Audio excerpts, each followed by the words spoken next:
Friends, are you ready to figure out if your partner is sexually compatible in terms of drive? For some, it is the number one most important way to feel connected and intimate. And for others, it's lower on the list. I think we as a culture here in America are really just stifled when it comes to this topic. Every situation, no matter what your circumstance are, if you're going to have a sexual experience with people in a physical relationship, you absolutely want to be entirely upfront. And I think one of the things that makes me so sad is that people can't ask for what they need. That's right, which I think is very counterintuitive to a lot of people who feel like it just needs to be animal and just dive right in. It doesn't work that way, by the way. I know who I'm attracted to physically. Like I have a body type, I have a physical type. Everybody kind of knows what it is. Yeah. It's very funny to me. I could draw a picture. You could draw. This podcast represents the opinions of our hosts and guests. The content here should not be taken as medical advice and is for informational purposes only. This podcast also does not establish a standard of care, doctor-patient, or client relationship. No guarantee is given regarding the accuracy of any statements or opinions made on the podcast or website. And because each person is so unique, all listeners are encouraged to connect with counseling and medical professionals for assistance with their personal journey. All people, places, and scenarios mentioned in the podcast have been changed to protect the privacy of those involved. Welcome to We're Not Fine. I'm Dr. Talia Jackson. And I'm Doug Jensen. We thank you for listening every week to our deep and thought-provoking conversations about relationships. So friends, this week's episode is all about sexual desire compatibility and desire for sex frequency. And are you compatible or not? And we have so many fun things that we're going to tell you. So this particular episode, and by the way, I might say that this conversation about sex is absolutely my favorite. Like, I think it's one of the things that every single person in a relationship or not really has, whether the relationship is with themselves, it's a topic for everyone to consider. And today's episode is going to focus so beautifully on kind of the different factors involved in what creates sex drive and whatnot, just as Talia said. Yeah. And then, you know, in future episodes, hopefully we talk a little bit more about some real life situations. But enjoy this conversation. It's meaty. And I'm very excited. I love all of this. I could talk for days about it. And some of you love the banter at the beginning, and some of you are like, when are you going to get to the point? So if you're new here, usually Doug and I chat for the first 10 minutes or so. Because we got to like warm up. That's our warm up. And then if you're just wanting to get to the heart of it, get to the meat, skip ahead 10 minutes and then we'll dive right into the episode. But if you want to stick around and find out that Doug and our AV team stole these from Doug's, they're lilacs. They're my absolute favorite. I could live and die in a lilac blossom. There's like three things about this. Number one, you are well known in your neighborhood for stealing other people's lilacs. I am. I'm a criminal for at least 1 to 2 weeks every May in Minnesota. I'm going to be like this the whole time. So I have white, purple, and pink lilacs in my home, at my home. And I will tell you, they're all over. And the peonies are about to bloom, so I'm going to bring those next. They're also my favorite. Peonies are 100 my favorite. I will tell you that the smell is so powerful in here, though. First of all, I was very struck when I brought them in that the purple and white is kind of our theme. Colors. As we have purple and white that we're sitting on. We so have purple obviously, the universe is giving us a sign that she wants us to keep going. She loves us. So when my white peonies are going, holy smoke. Hopefully they're still going during our next recording session because I love those. They're my favorite, and the smell of peonies are my favorite. There is plus something. The feel of, you like these because they're kind of bushy. And God, I love them. And he keeps on saying to me, I really want to show you my lilac bush. And I'm like, show me your bush. And then we chuckle, and then someone's going to get canceled immediately. These are some of the beautiful pleasures of a Minnesota spring because we suffer for many months in the winter. Some people love it. Some people love dark and cold. But then this is what you get. Just the smells. Oh my God, Minnesota in the spring, everything is so lush and green. It smells fabulous. I'll also warn you though, in that the smell is so potent that I'm actually getting a little too much. Sneezy. And I feel like I'm going to be sneezy from the Seven Dwarfs soon. Oh, sneezy. Guess what Doug and I did last night? We posted it on our Insta. And her hair color was kind of like this. Oh my gosh. Server. She was so cute. Katie. So as you guys know, we've done several live events at the Rogue Buddha Studio in Northeast Minneapolis. It's sort of our home space with Nick Harper, who's the most incredible artist. And person. And human. Yep. And so right next door, there's this great restaurant. Yeah. And we were hanging out there. The server, Katie, with her purple blue hair was so gorgeous. Yeah. She actually photobombed us when we were showing off our flyers, which if you guys have not gotten your tickets to this live event, Brian Piat, the greatest. We're so excited. Care 11 news anchor turned therapist because his OCD and anxiety were too much. And he pivoted and scan these beautiful QR codes, or just go to our website, www.we'renotfine.com. The tickets, there's still tickets available, but they're going really fast. It's a beautiful space. It's going to be an amazing talk. And we have just started putting out the flyers, so it will fill up fast. He is going to be a remarkable experience for people. Not only is he ridiculously well-spoken, pretty good to look at. No inappropriateness meant there. No, Brian, we're not he is creepy just the at nicest all. guy. Has a really beautiful energy about him. He does. So I cannot wait to have him share his experience with all of you. And it will be an episode. We will, after we do the live event in Minneapolis, it will absolutely be there for everyone. Because we record those as well. So yeah, you can absolutely find it online. And so I think, but it's interesting because, last night was fun and we got a little rambunctious with my friend Lissa. We went to Art-A-Whirl, huge, it's like all of Northeast Minneapolis is crawling with art and music and food. And it was so much fun. And, you make friends with people really easily. You do. I did. I talked to a dude in a really great hopped up Jeep. Yeah, who like was taking Doug. his nephew to prom.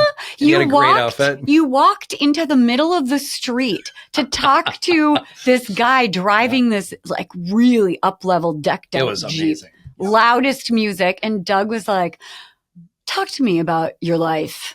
It was the best. That's what I do. I should have a microphone on me all the time and a QR code on my forehead. You should. You guys were coming out with really fun merch too. We're sort of revamping all of the things. So honestly, we have 6 new things for merchandise. We have t-shirts. My buddy Josh is creating a tattoo version of We're Not Fine, which is going to be so glorious because he's so fucking talented. Yes. As everybody can see. But also we have Jimmy Goat. For those of you who love the Jimmy Goat story of me butting heads with my childhood goat, and then when he grew horns, best friend, I Jimmy clearly have Goat. some brain damage from that because I didn't know horns should be probably the sign that I shouldn't butt heads with him anymore. So we have Jimmy Goat on a t-shirt and sweatshirt. We have journals for We're Not Fine. Those were a big hit. Like people are asking for journals. Yeah. And one of our AV guys kind of commented on the way in that he thinks people really miss the writing part. The written word. Instead of using phones and instead of using Siri and instead of using voice activation or whatever that's called. Wow. Chat GPT. Dictation. God, I'm the worst at dictation. The things I have accidentally said on a voice to text, I can't even I like how you propose things and then you're like, when I say, what are you talking about? That's offensive. You're like, oh, I didn't mean it that way when you do it. I'm just kidding. That didn't happen. Yeah, I feel like that. I don't know what you're talking about. Like when you chat GPT or whatever that is, GPS. Yeah. What is it? I don't know what you're finish your thought and I'll tell you all about it. We have tote bags, by the way. Which are the best. It's the We're Not Fine mail bag. So our editor, it was just incredibly creative, as is Dig, our social media person. We have the best. They have the best ideas. I think Dig came up with a journal that says, tell me more, which is a common phrase that we use in this podcast. But also these tote bags, I want everyone to like go grocery shopping with them and advertise. So great. Right? And then we have travel mugs that Travel are just mugs. really classy, by the With way. a straw. Wait Stainless till you steel. feel it. They're really great. And it also has We're Not Fine and Jimmy Goat on it. It's It so does. cute. Talia, wait till you feel the travel mugs. Are you They're going to really show me sharp. your bush and then make me feel your mug? She keeps obsessing. HR. Guys. Little HR. And then what else do we have? We have, beanies. And we have an embroidered We're Not Fine in kind of scribbly letters indicating we're not fine if we write that way. God, and then we're so fun. We are having the best merchandise. I'm going to wear all of them one day and use all of the equipment and journal so that everyone Doug, can see the merchandise. We are only like 5 episodes away from our 100th episode. I'm going to wear everything. I think we both should. We should be decked out in merch, drinking out of our cups, writing in our journals, wearing our with beanies. Bag. We each can wear a version of the t-shirt. Yeah, 1,000%. I get the tattoo one. And if you guys are wanting more connection with us, we'll talk more about it later, but we now have a Patreon too, where we're going to do all of the bonus content, all of the bloopers, we want to do like bi-weekly vlogging and monthly live Q&As with us on Zoom or Facebook or something. We're going to have so much fun. So the interesting thing about this is that we also spent time last night kind of inadvertently with the 2 people who are our first Patreon subscribers. We had your husband, Rob, and my pod husband, Rob. Oh, yeah. And Alyssa, my dear friend, and one of our biggest fans. All of our Patreons, because we haven't really done a hard launch or anything. Yeah, we took out both of them, Yeah, it is so hilarious. Yeah, it was a very intimate VIP experience with our Patreon members. It was the best. We're so excited about the new merch. It's coming slowly to my house, and as everything comes in, I take pictures for Talia and the group, and I love them all. Doug, I forgot to tell you something. What is it? Tell me. So yesterday at Art-A-Whirl, when we were just walking around and having so much fun, there was a street tattooist. Tattoo artist. Yeah. And I just last minute was wondering if she could give me something on my arm that was really meaningful. You put my picture on? And I just thought I'd let you know.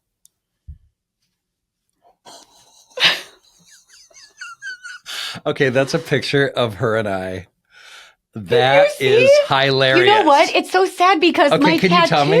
Is that a real tattoo? What are you doing? All you can see, I'm showing our guests, if you're on YouTube, all you can see on my arm, because your face is flesh colored, is you are literally nothing but a goatee. You are nothing but a goatee and eyebrows. What do you think? Is that permanently on you? Yeah, it's permanent. It is not. It's on a sticker. What are you talking about? How dare you? How dare you not put me permanently on your arm? I have 20 more in there if you want some. Where do you have Where do you have my other parts? My name. There's no name on there. Isn't it amazing? That's pretty cool. I love surprising Doug. That was you were preparing for that all day. Surprise. I love it. All day. I managed to hold it in for 12 minutes. That's unlike you. All right, peeps. We're wrapping up the banter. See? If so you're I am finding joining myself us. a little congested, but I'm going to get through this. Oh, no. Do we want to get rid of the lilacs? No.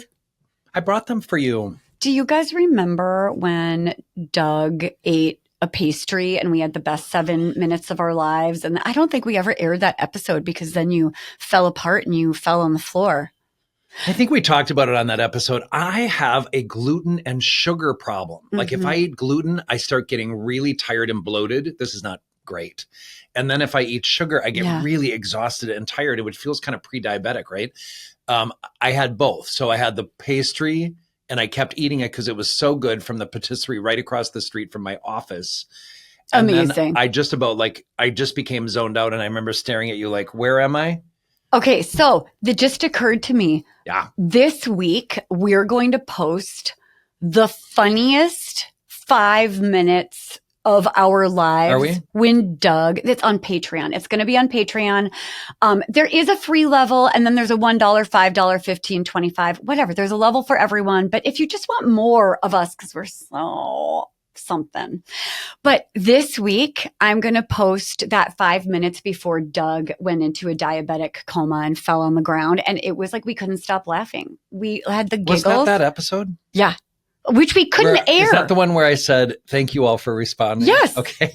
Okay, we're going to post that. That's happening this week. Enjoy. Right. We created a Patreon. You're already getting our podcast. This is the way that you can get more. We did this to increase awareness of mental health, talk about relationships, give people the opportunity to call and write in to two professionals who have done this work for a very long time together. Your support has been so critically important to us continuing and feeling motivated to continue. That's right. You guys are helping us expand and grow. We're going to have so much fun with this, you guys. Friends, are you ready to figure out if your partner is sexually compatible in terms of drive?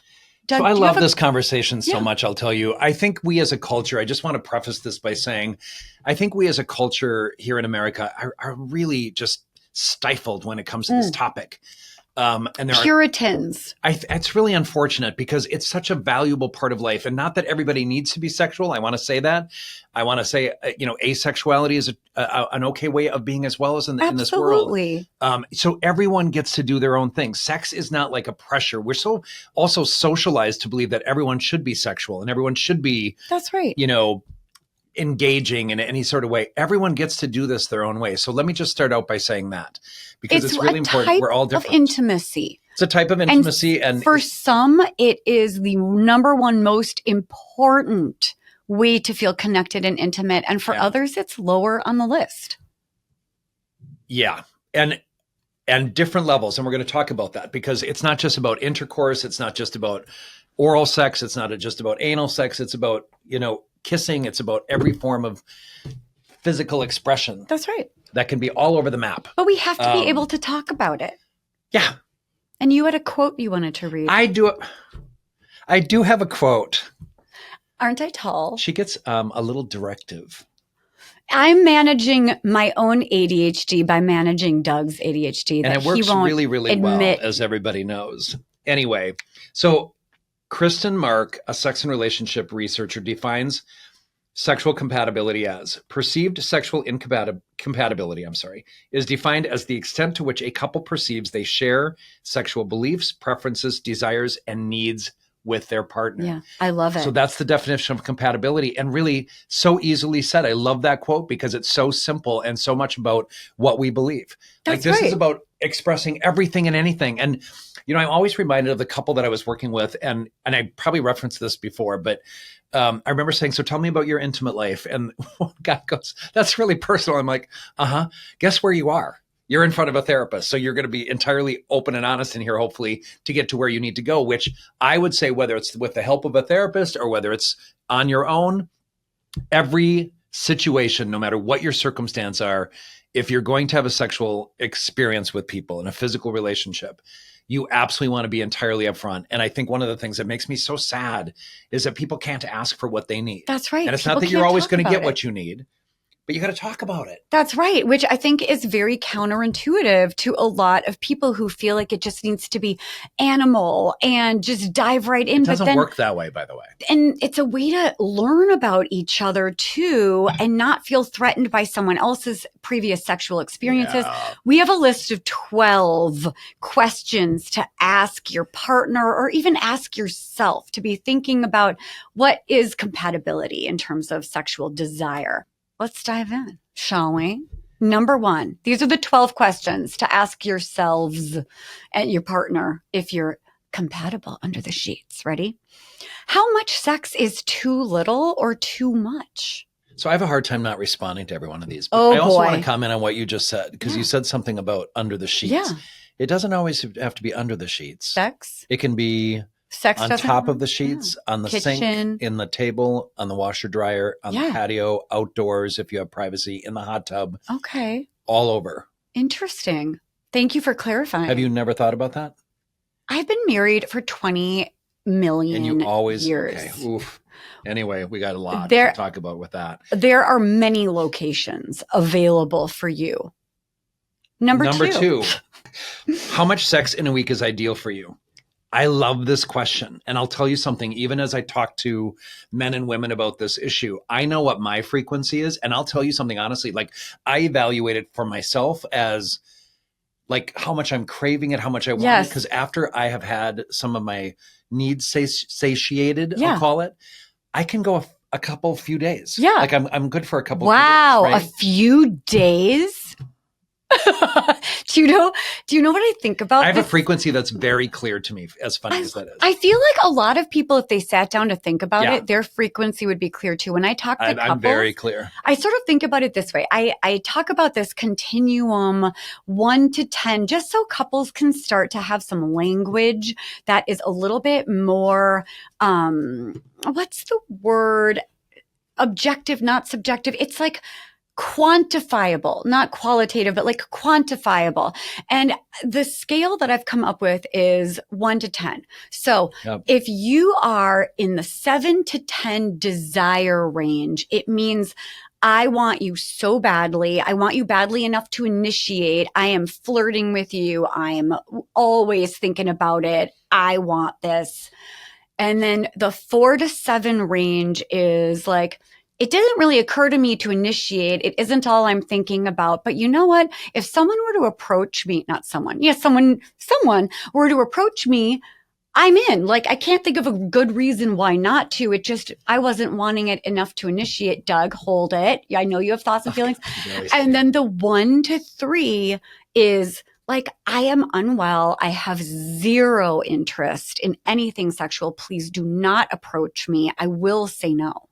And I want couples to be able to know where they are in that scale. What is this face? I think it's brilliant. Thank you. Copyrighted. Well, this is what I think 2024. about that. I mean, I appreciate that you have this scale that you want to give people. I think that's the quantifiable part of, I think sexuality is very hard to identify. Yeah, which is why I created that scale. But I think it fluctuates. That's what the problem is. But that scale can fluctuate. It's just like when people are wanting to gauge where the other one is in Like that in the moment in your office. Because I have so many people if where, they say I'm a 9, do you leave so that they can take care of their craving? no, I tell them to hold it in Ooh, suppression is the opposite for of what 53 therapy. minutes. I knew that would trigger you. I'm not triggered. I'm soups calm. But I do feel like it gets to change. It's just a way to discover, like, if you're a 9 and you're checking in with your partner, and you can even like be like, hey, where are you, babe? I'm like 9. And they could be like, oh shoot, I'm a 2. But then I feel like it's that person, Oof. the 2's responsibility to get themselves to a place where they can then initiate. So, yeah, I'm not sure I love it, because if somebody I was in a relationship with said they were a 2, I'd be like, okay, I would never expect you to be at a 2 with me. To like Why? really It be has repelled. nothing to do with you. Well, you said something about like being repelled by the idea it's going to be no. Repelled by the idea, not you. Oof. Yeah. Okay, is this going to be a men versus women vibe thing? We need people to weigh in on this. I don't like gender arguments. No. Well, then what is this? I think it's a difference of experience, maybe, and where we come from. But you think that somebody, if they're into you, should always be at a 7 to 10 wanting to have sex? No, I do not think that. So it's funny. I got together with a buddy of mine on Friday, and we have not kind of known what this is. And yeah. if he's listening, feel free to say something to me. Hey. But I kind of it was kind of like, if we had sex, it would be fine. I'm like, yeah, no, thanks. Because we're trying to decide friend zone or what is this. And it's kind of in this weird place. I know you have an opinion on this. But I remember thinking, okay, yeah, no one is going to get this who talks about it that way. Like they have like to. Nonchalant, like, it's okay. It wasn't quite that. And maybe I misinterpreted. So feel free to tell me if I did. But I kind of laughed. I'm like, I really want someone who wants me. Like, I think that's an important criteria for me. Okay, I want to feel the same way. I think that this might be men versus women, and I'm just going to say it. I'm just going to say it. Think that. Okay, so many of my heterosexual couples that I see, a common dynamic is the reason why the wife does not feel like they want to have sex. We're going to go over all of these things too, so I don't want to digress too much. But the reasons are, maybe they are touched out by their small children. Maybe they're exhausted and they're doing the majority of the workload at home. Maybe a million different reasons, a hard day at work, they have to do a bunch of I don't know, whatever it is. But why do you make that about women? Men have that same experience. Because I'm just saying that this is my experience, and then that the men in these particular heterosexual couples that, of course, there are exceptions to every rule. It just so happens to be in my caseload right now. A very common issue is that the husband will feel like it's personal, that their wife doesn't find them attractive, doesn't desire them, doesn't anything. And I will tell you, the women are saying that is absolutely not true. I'm very attracted to them. I love them very much, but pleasure feels like it's not at the top of my list because I have all of these other things to do. It's just an interesting I don't think it's about dynamic. gender at all, is my conclusion. I think because I have same-sex couples, right? And so the Me same-sex too. couples I have the a same lot. things, but they have the same dynamic. And so my it's not, same-sex couples are better communicators about it. we all are. I'm kidding. All of them. I don't, boy, that you have a better caseload than I do in terms of communication then, because a lot of my same-sex couples struggle so much with this issue too. But there's different compatibility, and it's oftentimes about emotional connection or whatnot. But you know what you said about, and I'm going to go to our work. Like, I think because I spend, and I've told a lot of my friends about this, like Monday through Thursday when I'm taking long days to see my clients and work this work, it's very intimate, and I have the best clientele. So do you. Me too. We love just our have the people nicest so much. people and the greatest people that we work with who are very dedicated to getting healthy. And I have really long-term clients. I've been in practice almost 30 years. I've seen some of my clients for almost 30 years. It's not that they're not better, but they're stable and maintained, which is amazing. So, but I want to say this is a really pervasive issue, male, female, non-binary. This is a pervasive issue everywhere. And we got off on our questions, and I'm going to try to go back. So number 3. Number 3, what makes you sexually satisfied? Great question. God, I have a hard time not wanting to talk about every one of these. This would be a 9-part episode. It should if be. We did. Because, you know, guys, the thing about that question, and I can't even go on without saying it, like it's way too easy to not say. I mean, it's way too easy to move on. But the sexual satisfaction, I will tell you that I think it changes in time. I think, you know, at my age now versus when I was 20, my desires, how I want things, what I want to do, all those sorts of things. It's changed dramatically. Right. But part of that is that I'm more comfortable with myself and I have no problem saying this is what I like. Which I love. And that's the beginning of a great sex life. Oh my right God, there. It's fantastic. Right? At any age. It's just if things are feeling really boring and vanilla and whatever, just be like, do you know what I'm craving? Do you know what I need more of? Like, this can be fun. It doesn't have to be a chore. It needs to be fun, but you need to be able to know yourself, number one, and then be able to express that to the person that you're with. And even on apps, you know, even on apps that are meant for hookups or dating, whatever they happen to be, being as explicit as you can about what you're looking for, particularly if it's a hookup situation, is critically important. And even in marriage, I'm thinking a lot of the couples I've talked to over the last 20 years, right? It won't be, I'm not attracted to my spouse, but if there's a lower desire partner, sometimes, this is unpopular opinion, sometimes it is because the sex isn't that great, or one of the partners is getting their needs met, but the other partner isn't climaxing or orgasming or not having fun because they're not communicating what they need to get there. And so there's less of a motivation for them to want to have sex. I was going to poke you when I said this. Why do you think that's unpopular? I think you're right on. Yeah. Like, I think that's the basic piece. Like, if you're not getting what you need and want, why would you want sex? No, exactly. But that's like more common than people realize. Yeah, for sure. So there are reasons that we might want to look into. Number 4, what turns you on or off the most? That's great. And honestly, I'm always really pleased to hear when people say, you know, please have good hygiene, or please have bad hygiene, or please brush your teeth, or don't brush your teeth, or I like that you have facial hair because it feels good during some things. Yeah, that's what all my lovers say to me. Your mustache, sometimes when it's really prickly, it just looks really good. I know. When you make out. This is my go-to. But, you know, that's the thing. Like, there are turn-ons and turn-offs. And I'll tell you something, you know, I don't know anybody who hasn't been with someone, even, you know, maybe in a marriage situation, that something is a turn-off. And it's like, please be upfront about it. If that person, and by the way, I can't tell you how many, both men and women have told me that if they're talking with someone on the phone to get to know them, tone of voice can either be a turn-on or a turn-off. So, yes, and I mean, the smell right? and the pheromones. Absolutely. But those are hard to talk about. Oh, they're not hard for me. Not for I you. will We've tell you talked seriously. about this. I know, which I don't know that it's great or not, because I've heard people's feelings. Like if I'm making out with someone, I'm like, yeah, it's not here. The chemistry is not right. here. And I remember I had a boyfriend once and we were starting to date, and I was in a place to date a long time ago now. And our first physical experience, I'm like, oh, it's not there for me. Wasn't it? I know. And I know. knew it right away because I'm a pheromone-based person. Me too. I feel like I could tell in like 5 minutes. That's what I think. Would you have to be physical in order to find that out? No. I would just have to be close. Mm-hmm.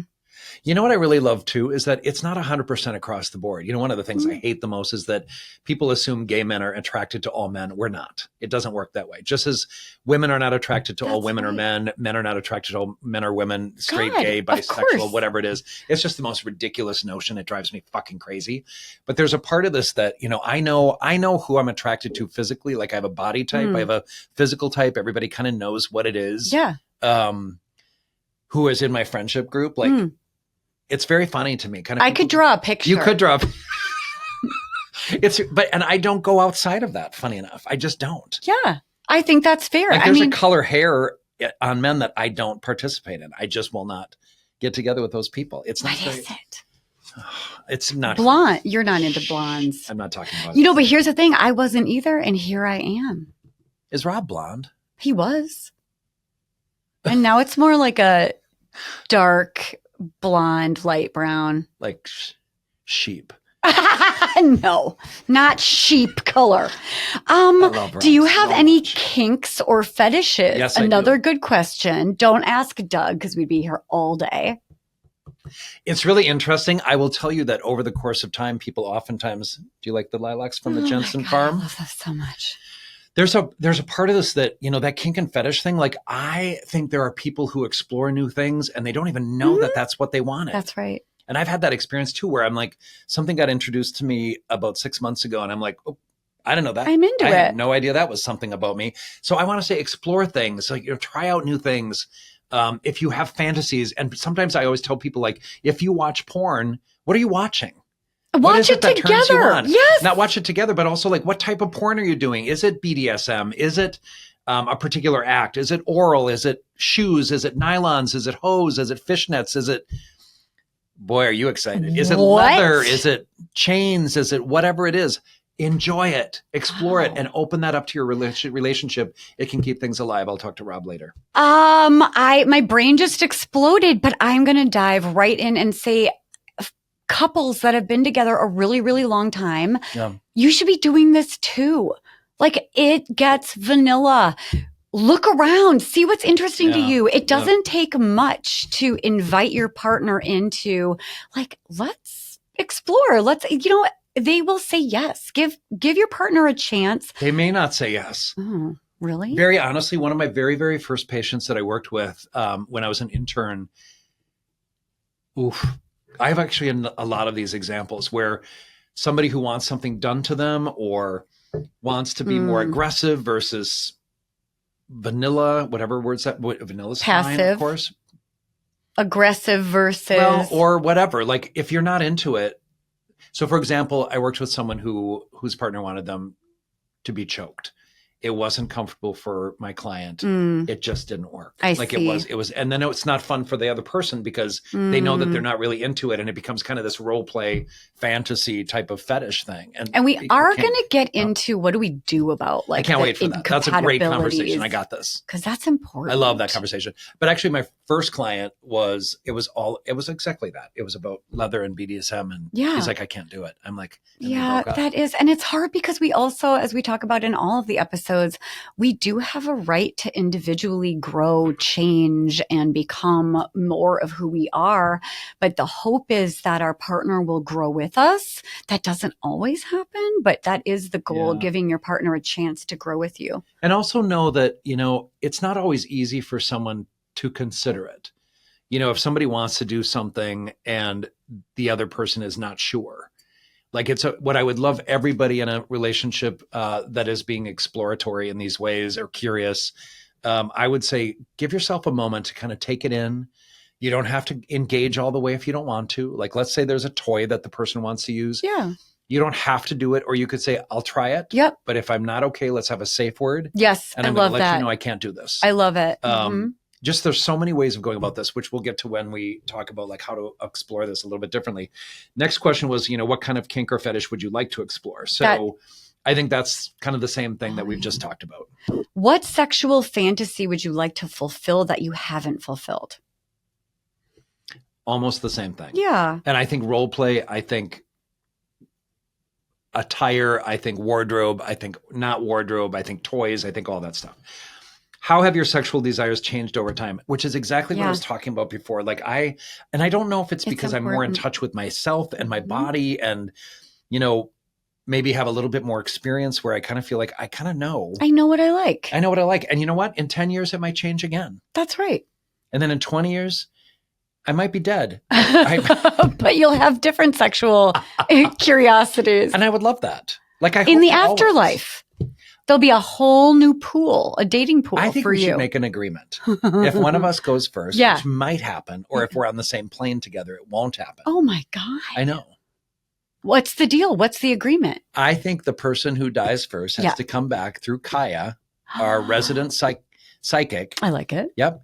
And let the other person know what the dating pool is like in the afterlife. How sex is in the afterlife. How sex in the afterlife. Oh my God. So you can kind of pick everybody. High five. Who would you pick who's dead? That's a whole nother episode. Kurt Cobain. Oh. Jeff Buckley. Bad boy. I was watching a show, by the way, I think it was 2020, and this woman described hot men and dirty hot men. And the dirty was kind of that bad boy. Oh, that's cute. I think dirty was a good word. She's very sweet. I liked her on the show, but unfortunately her friend got killed. So that wasn't a good show. Oh God, Doug. Number in your previous relationships, what made sex good or bad? I love that. I know it feels like maybe a not first date material. So I think it's first date material. It's important, right? I would 100% if somebody asked me a question on the first date, or I want to know, like, what are you looking for? I personally feel like first date, I think that would be a red flag for me because you're very presumptuous to think that that's what's happening right now. But I think if you know that there's some chemistry there and it is inevitable before that experience, I think it's a great question to ask. I do too.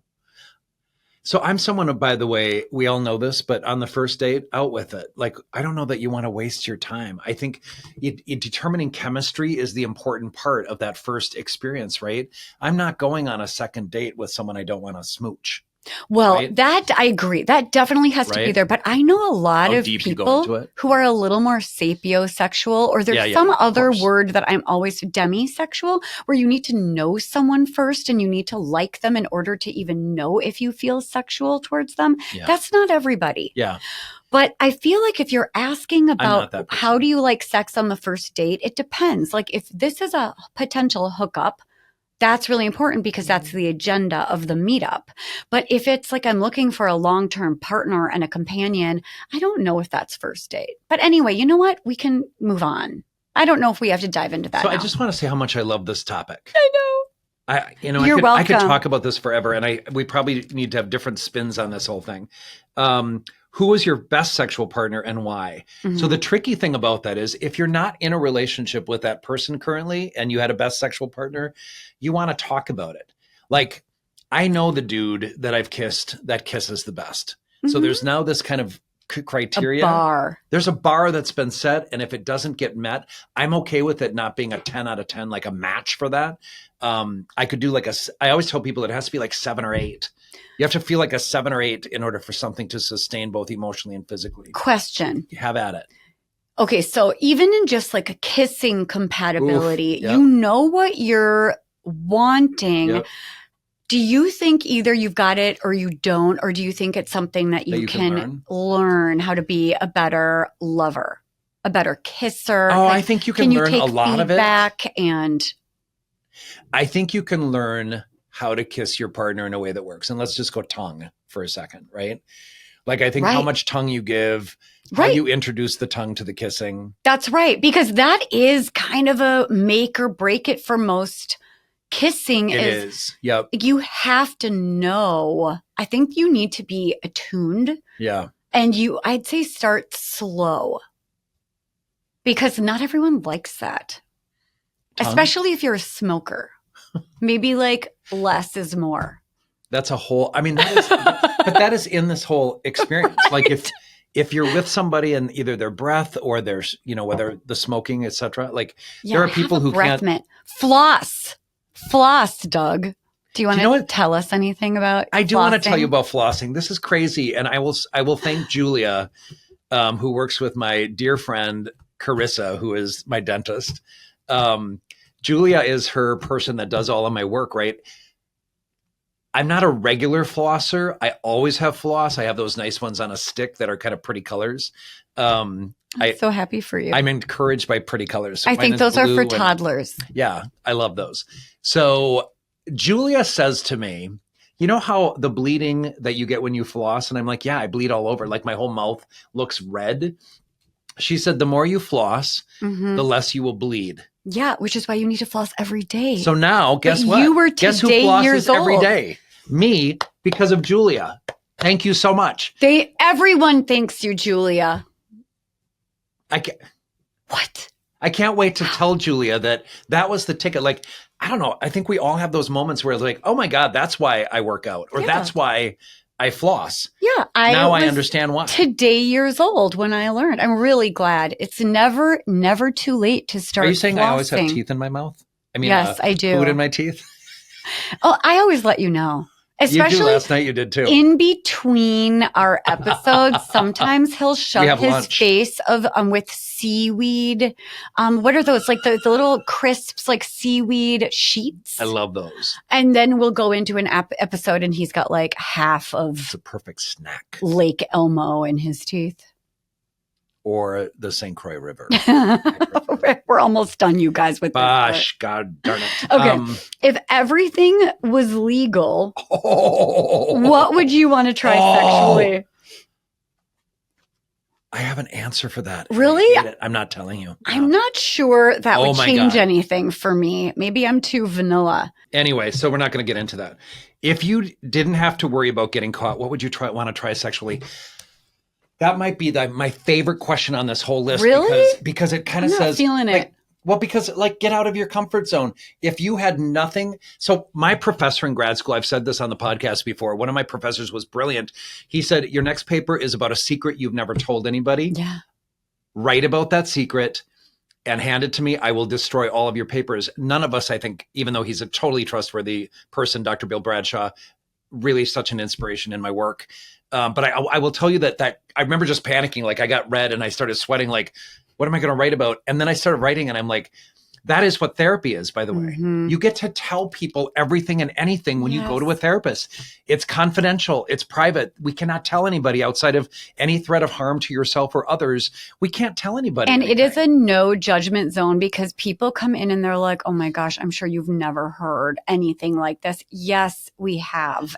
These are some of the reasons why there might be incompatibility.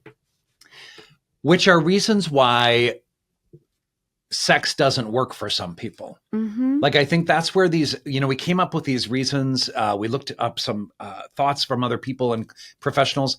There's a lot of reasons for this. And, all of us kind of know about things like ED, and there's a ton of reasons why someone has erectile dysfunction. Yes. And that's honestly on the male's part. And I have women who are like, I want something for Viagra for women. And of course there should be. Because there are a very lot of misogynistic hormonal fluctuations. 100%.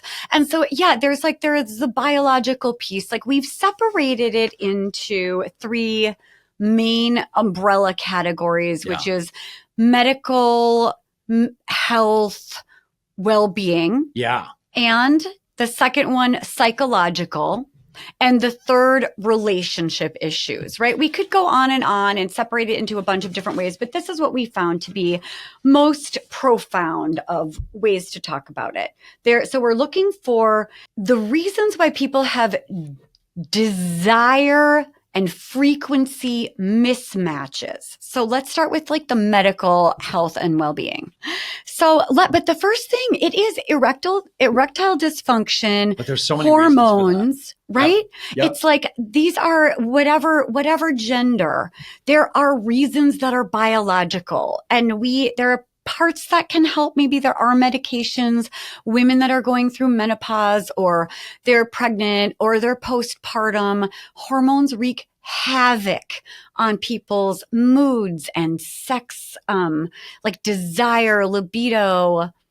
Yeah, the biological piece is interesting because, of course, there are so many different things that can happen within one's body, including aging, which affects the hormones, et cetera.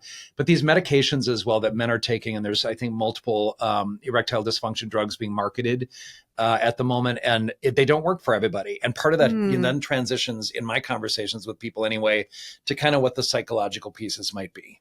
And so did you hear that also restless leg syndrome, apparently there's some correlation between men who have restless leg syndrome, and there's a higher percentage of those men that also have ED, which I thought was pretty interesting. I think that's really interesting. Sleep is crucial. Sleep is crucial. Your eating, your exercise. Crucial. Testosterone for men, obviously a factor, et cetera. But I want to go specifically to what we know a lot about too, which is kind of, a biological piece, and that's clinical depression or anxiety. Okay, so we're on to the psychological. Well, that's biological, though. I would put that in the biology of That's such a good point. Our neurotransmitters, it right? Straddles. Yeah, absolutely. And so I think if there's a serotonin issue or a dopamine issue, I think dopamine in particular, like that pleasure neurotransmitter, I feel like that chemical, if it's lacking in your brain, and there's medications for that, like Wellbutrin, et cetera, I think there are things that people can do to up that. People take vitamin D, for example, all kinds of ways to boost those chemicals in your brain that are very biological. But you're right. I mean, the depression can also be a psychological issue. No, but I mean, this is the mind-body connection. Yeah, and I love 100%. That you brought that up. And yes, there are supplements. There are therapeutic grade supplements. Yep. There are medications, but also there are a lot of ways to get healthy long-term benefits from dopamine that are lifestyle. Waking up and getting sunshine on your face and getting exercise and getting good sleep and having a life that's pretty low stress that you love, satisfaction. I mean, the lifestyle pieces of managing that dopamine are crucial. Sticking with the biological, and this is a really big one in my practice. I've worked with persons living with HIV the majority of my practice. Yeah, and so when you have chronic illness, I've seen a number of people with other kind of manageable, but also terminal illnesses of cancer, et cetera. These circumstances, which oftentimes require treatment through medication or radiation or chemotherapy, they are downers in terms of not only self-image, which is the psychological piece of it, but just a lot of people who don't feel great about themselves. And when I'm feeling like if I have the flu or if I have COVID or if I have, some kind sex of isn't at the top of your list. Lilacs, I think you could work through that and I'm still feeling pretty good about that. Yeah, I think so. I could use that flour a little bit. You could. Not those though. Those are mine. But yeah, I couldn't agree more. And yeah, this is another one that's sort of, is it medical? Is it psychological? Hard to say. It's like a part of most dual diagnoses, right? There's the mental health piece, but also drugs and alcohol. That's lifestyle. Yep. You mentioned sleep problems. Absolutely sleep. But with drugs and alcohol, maybe they're like a social lubricant and maybe you're bonding and connecting at the beginning. But then what often happens is a lot of people will talk about how if you have too much alcohol, there's a lot of erectile dysfunction issues. People are or you're fatigued or you're passing out, you're blacking out. It's not that sexy of, the substance. You got to manage all of that so it doesn't become a problem. Yeah. So, part of this is just what we're talking about in general is really taking care of yourself physically and making sure that the eat, sleep, exercise regimen that we constantly talk about as kind of the three basic pieces of wellness and maintaining self-care. 100%. If all of those things are going well, you're probably in a pretty good place to feel at your best in relationship to this. So when you have low libido, when you have low sex drive, it's important to kind of figure out, is that physiological or is it emotional? And that's part of our work. Like I always tell people, I do the talk part. If I feel like you need medication, I'll refer you to someone that I trust. But I want to know if there's a psychological first. Like I'm a rule out person of that. Well, and also I bet that you have the same experience as me. Like that, what I will usually do in therapy is if someone's curious about medication, usually I'll say like, we need a minimum of 4, if not 8 sessions to see if any of these symptoms are lifting with talk therapy, because that means these are just issues that you needed to work out. You needed a witness. You need a partner. You want to like put everything out there.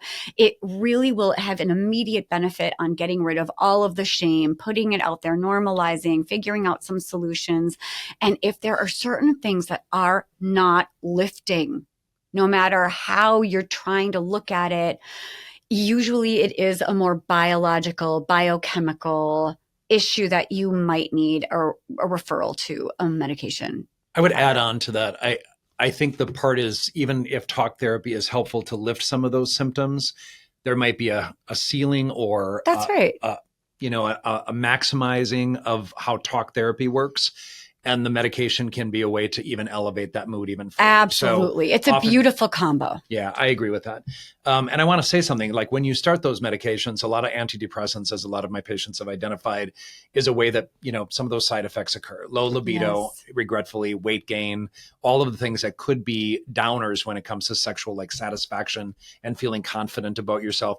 Confidence, by the way, we haven't said it yet, is the biggest aphrodisiac there is. It doesn't matter what you look like. Right. And it's in the psychological pieces, the self-esteem, like low self-esteem, it smells a certain way, it looks a certain way, but people who like, even if the fake it till you make it, if you can put yourself out there in the world, feeling yourself and feeling sexy and standing tall, knowing who you are, it's so hot for people. And the thing about it is, even acknowledging that you feel unsure or acknowledging I'm not sure what I'm feeling or whatnot, that can be a confidence too. Yes. Like I love when people can say, I don't know yet, right? About any number of things. Like, I don't know if I like this person that I'm dating or whatnot. Like, I love the words I don't know, because that's honest and it's where people are at. And I think we're so afraid of not knowing. So that becomes a part of that as well. Low testosterone, we talked about with men, but lots and lots of these medications, as well as treatment. So radiation, chemotherapy, there's a lot of ways that those circumstances physiologically can shift libido. It's true. And let's shift to the psychological, even though a lot of them were tied into the physical as well. Right. But just to, to summarize. So what we were talking about, mental health issues, of course, like literally this whole podcast is about where mental health meets relationships. Yep. You can't have healthy relationships when you're not healthy mentally, physically, emotionally. So it is the depression, sadly, depression doesn't make you have a high libido, and some of the medications for depression also can be a challenge. But there are ways to get around it. Talk to your providers, talk to your partners. Stress. Oof. Stress. There's nothing less sexy than stress. If it's cortisol, builds finances, work is hard, child rearing, in-laws. What are all the things? The stress, like your families.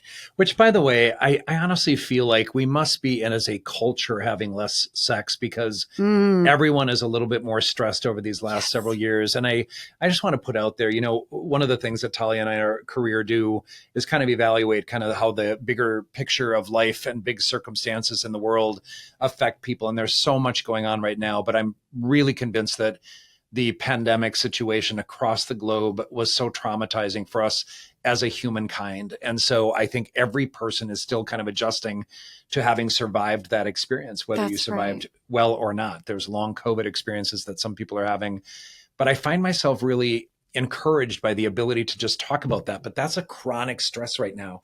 And here in the US, if you're abroad, hopefully you're having a different experience. But our political divisiveness is at an all-time hilt. We have a very strange kind of circumstance, I think, in the Oh world my right now. God. That's at least my opinion about our political And it's circumstance. stressful to pretty much everyone, no matter on what I agree. side you fall. It's just there's It a is. general, like the war and Yep. the election, it's everything. It's like we're feeling that. Yep. And some people, that's just compartmentalized. And they can move on with their lives and Yep. still find joy and connection. And other people, it is really taking a toll on their ability to feel good and social and Yeah. want connection, want sex, all of that. I mean, it doesn't make us feel good. It just doesn't. And so No. I think the stress factor is something that all of us have to, on an ongoing basis, kind of evaluate. And, you know, the downside of this too is that I feel better when I have social experiences with the people who are in my very sweet and close-knit friendship circle. But I canceled with a friend a couple of weeks ago. I was just exhausted, and I feel bad because I can't wait to see her now. Right. But I also feel like I just couldn't. Like I had nothing Fatigue. left. And yet I Mhm. think if I had gone and I just kind of pushed myself, I think I'd have felt better.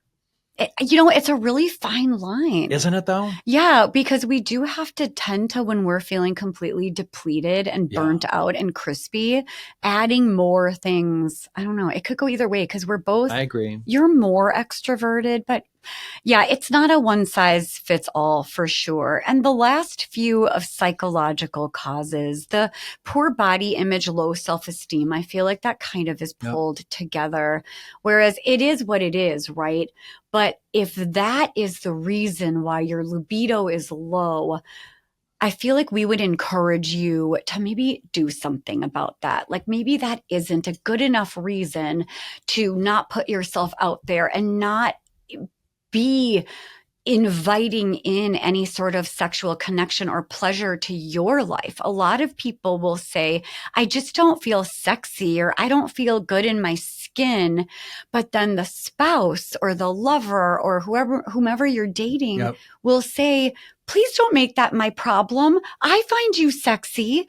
I want you. Can you work on your self-esteem? Yeah. I think you're great. So yes, you should. You should work on that. What would make you feel sexier? When do you feel your sexiest? Are there certain things that maybe need revamping in your life? Do you need to go to therapy just so you can see yourself more accurately? Well, and it's interesting because while it seems like a platitude, the reality is there is somebody for everyone.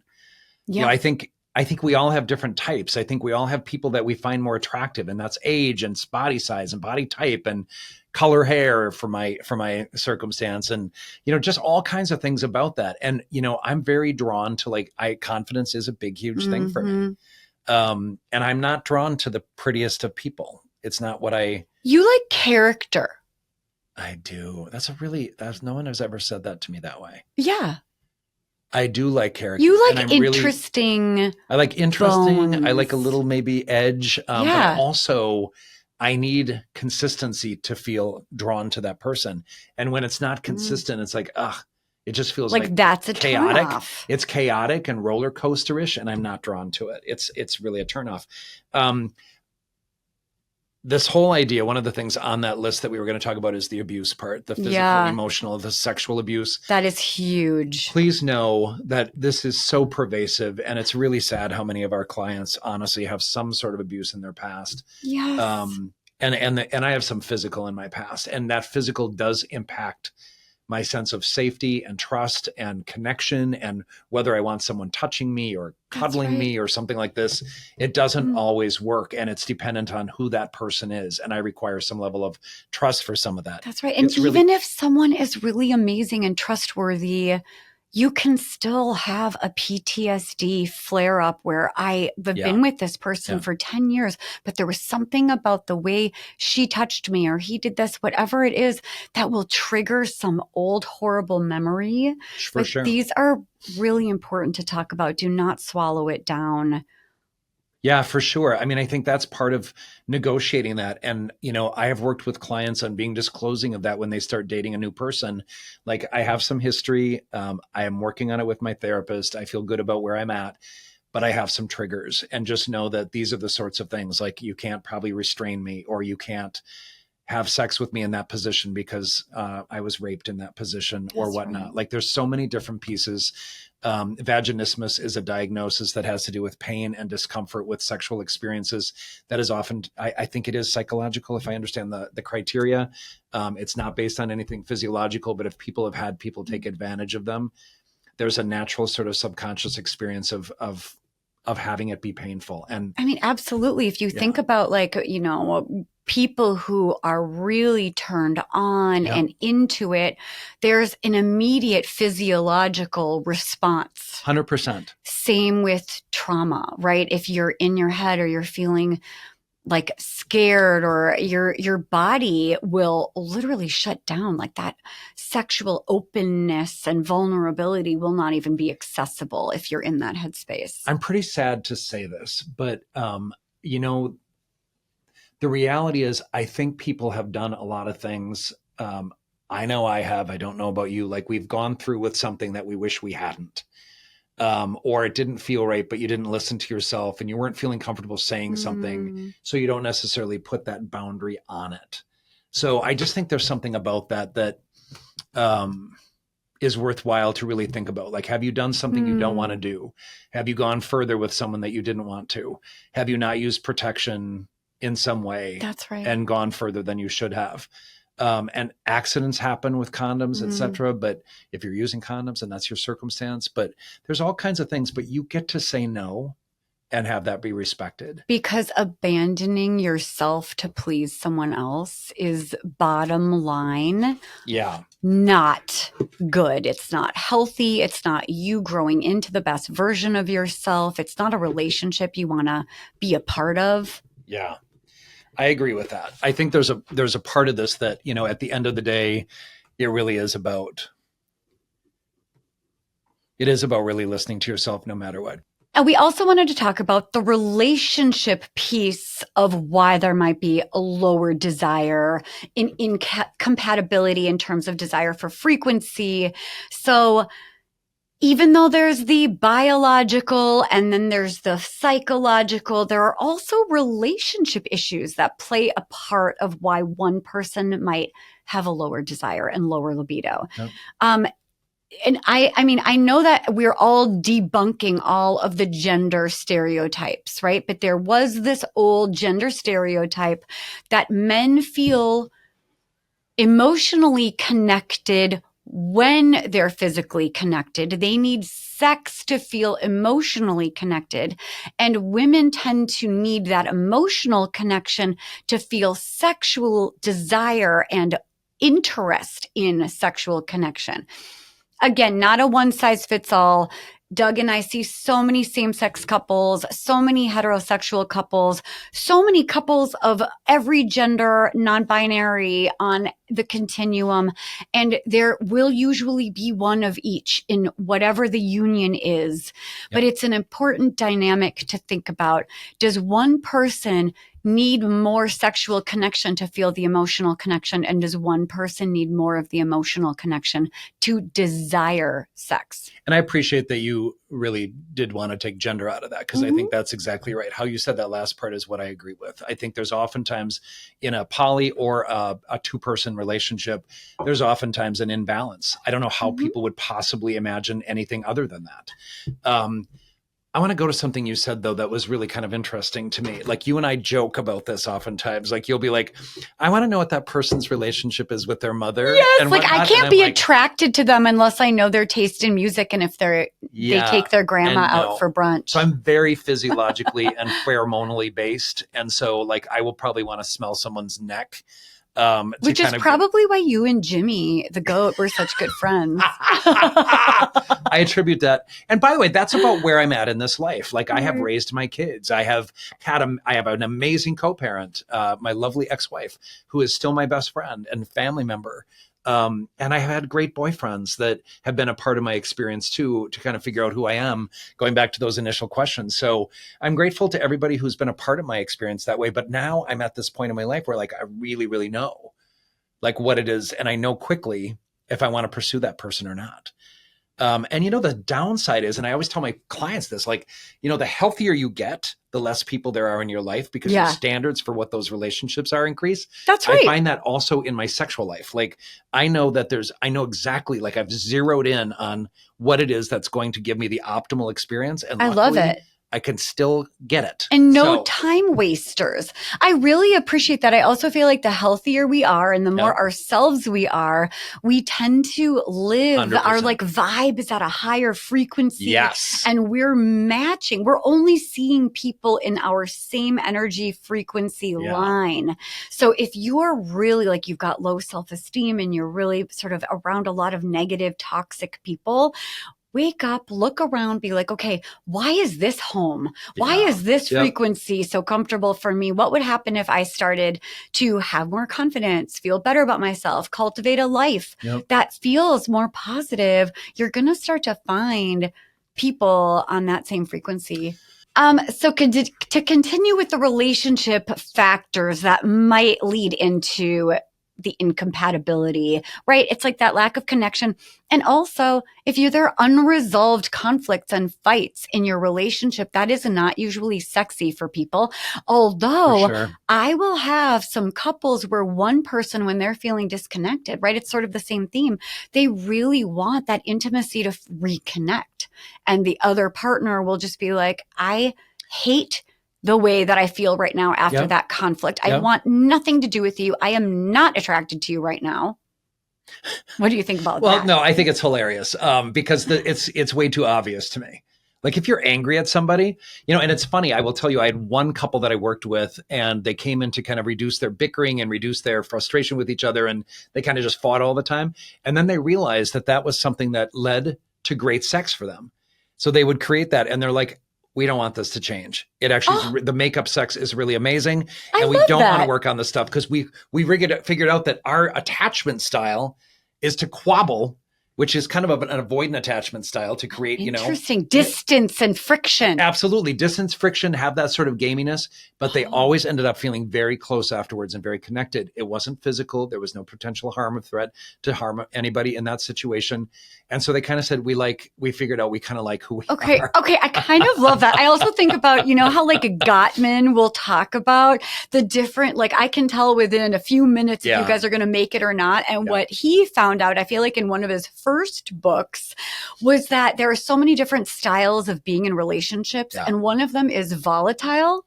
And they have no less of a chance than anyone else to have a great, fabulous, long-term relationship. But this is like case in point. You find your person, figure out what works for you. I absolutely love it. Be like, I don't want this to change. Like, okay. Our makeup sex Let me know if fabulous. It doesn't work at some point. But it was really, really great. Like, they would come in for their therapy appointment and just really feel connected afterwards. But typically, and going back to the point that Talia made, the reality is if people have unresolved strain, which is why I do resentment homework with my couples, like, please let me know what's not resolved, because it's in the way of this amazing clean slate that can build into something beautiful and connected. It is. For the two of you. It's an obstacle. So it's an obstacle. And so resolving that stuff, and it's okay to say, you know what, I don't feel very close to you right now. I need to talk about this to get through it. And that's where sometimes we come in, because not everybody's capable of doing that without the assistance of a mediator. It does really help. It really helps, because if you're in your head, it helps to have an outside perspective to teach you other ways of thinking about something that, there are 20 ways of thinking about the same thing. You might only be aware of one. It's great to have a neutral other person to help you see the big picture. Other thoughts about under the couples in relationships, what another reason why there might be an incompatibility? So, like, maybe from that list right there. I know there's a list in front of us. I don't like thinking about lists.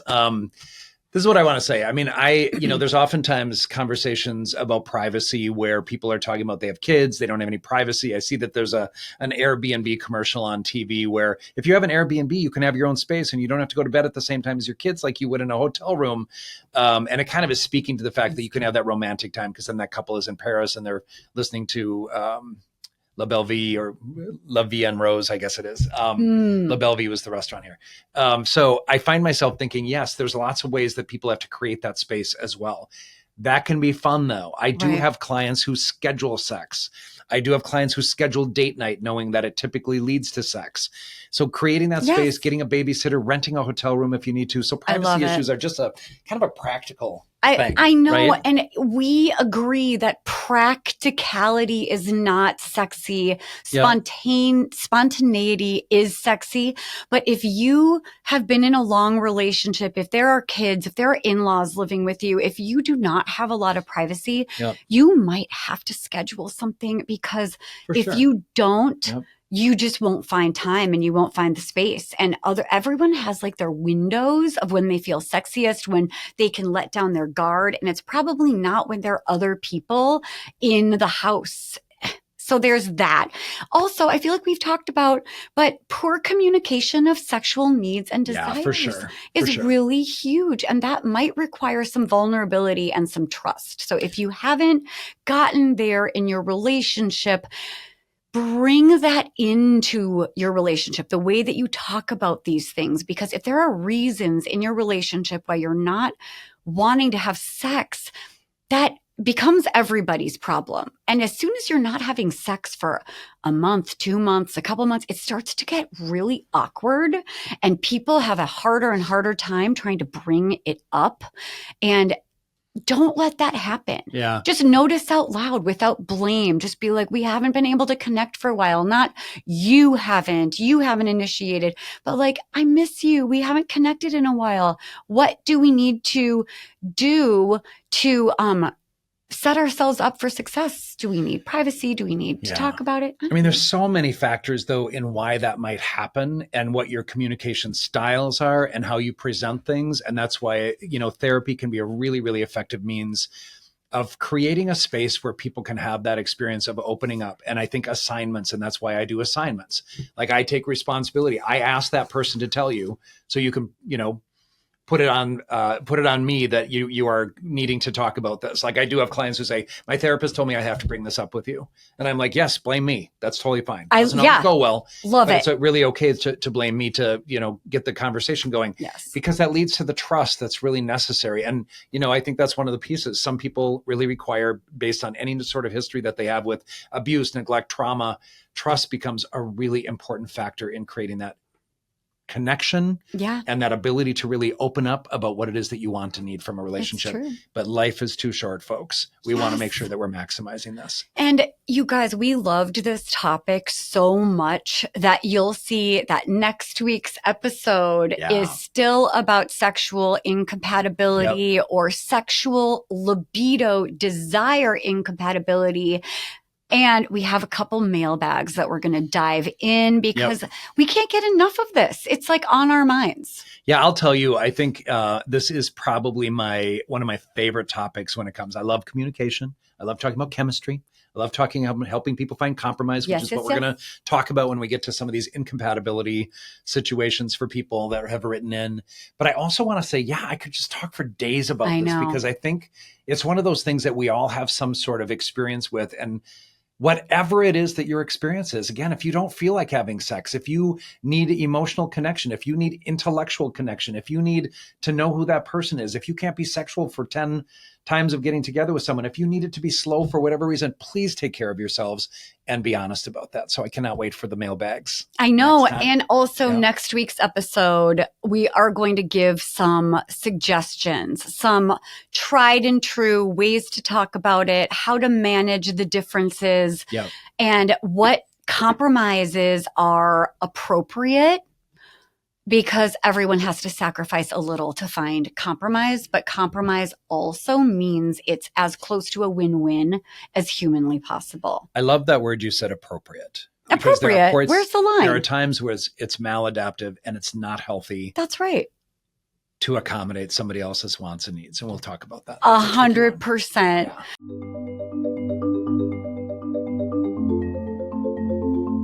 So friends, we hope you got a lot out of this episode. We have so much fun doing this, as you can tell. We love each other. We love the topics. We love being therapists in private practice. And if you like us, we are on all of the platforms, including YouTube. We are on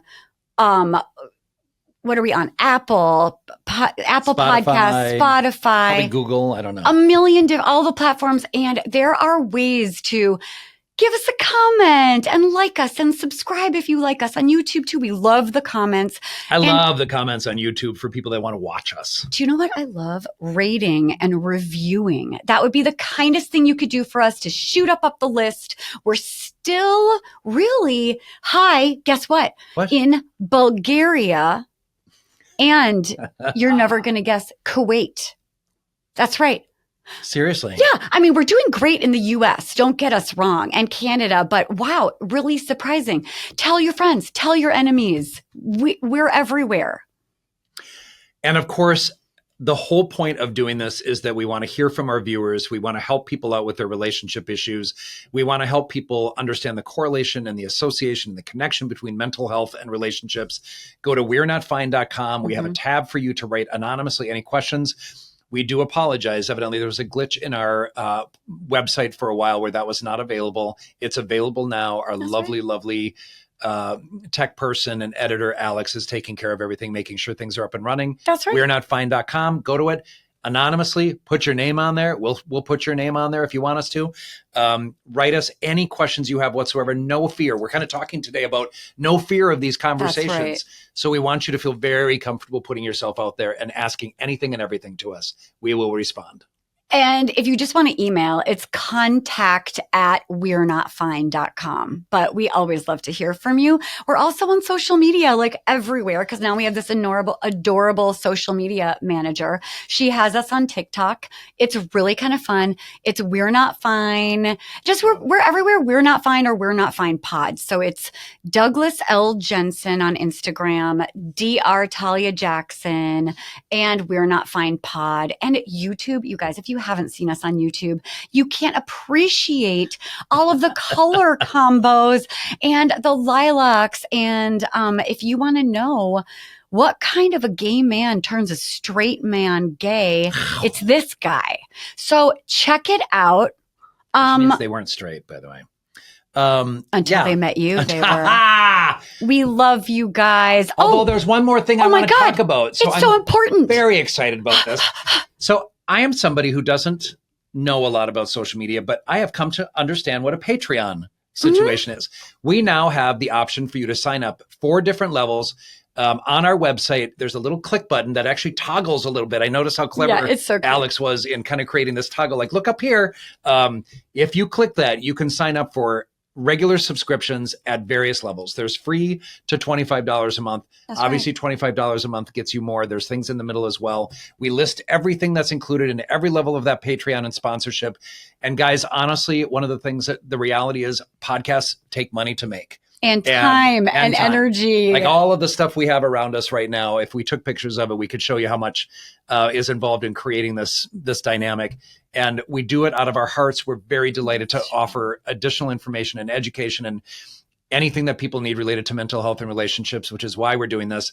But yeah, if you love us and you want to subscribe, we absolutely would appreciate that as well. And if you're just like, so Instagram and social media, you never know what you're going to get. It's offered to you. We don't ever know who we're reaching and if the people that want to know more, if we're reaching you or not.